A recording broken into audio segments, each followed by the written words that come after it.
Hello, and welcome to my American History Notes.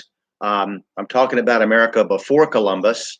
So, want to say first, most traditional archaeologists and historians believe in huge numbers with regard to time. Each scientific discipline borrows heavily from another in determining these dates, and like a rumor on the internet, you might find a variety of sources spouting off about thousands or millions of years, only to find that it all comes from one or two sources. I'm going to present the theories and ideas of these traditional scholars, not because I accept them, but because we all need to know about them more and what they say. The scientific method, the only way we can really investigate the world around us in a limited and experiential way that can be relayed to others clearly and without ambiguity, is the best method for understanding how things operate. This method is limited to observation, experimentation, and drawing conclusions from those experiments that can be repeated by others for verification. Drawing conclusions about the past can sometimes be misleading in that most of them are the opinion of some scholar and in no way involve a provable or disprovable hypothesis or theory, but merely what you might call an educated guess. Pre Columbian, that is, before Columbus arrived, cultures in America have been divided by many different scientists into competing and conflicting eras or ages.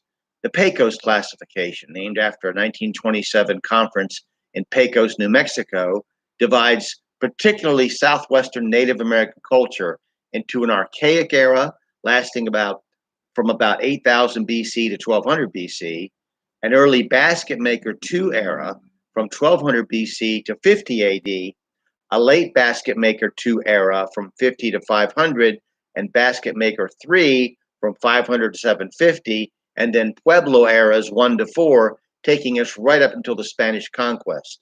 Evidence found in architecture, poetry, art, and other cultural remains are then lumped into one of those categories, with various scholars competing for grant money and recognition about who or what falls into where. As people moved into the continent after the flood, the secular scholars do not recognize the great flood of the Bible. They appear to have been mostly small and big game hunters moving in small family tribes without any specific settlement in what scientists call nomadic hunter-gatherer groups. This would classify the archaic era. The basket maker eras begin with people living in caves and temporary dwellings and cultivating maize, corn, and squash, and then going through a phase where religion in the form of shamanism is expressed, still using the atlatl and spear for hunting, but creating more permanent dwellings such as a pit house. And you can look up an atlatl, ATL, and a spear online to see what they look like or how they were used. Shamans acted as intermediaries between the physical and spiritual world. We might call them mediums in occultic practice today. The supernatural kingdom of Satan controls shamanistic cultures all around the world, just as it does modern governments, as he does modern governments. See 2 Corinthians 4:4 and religions.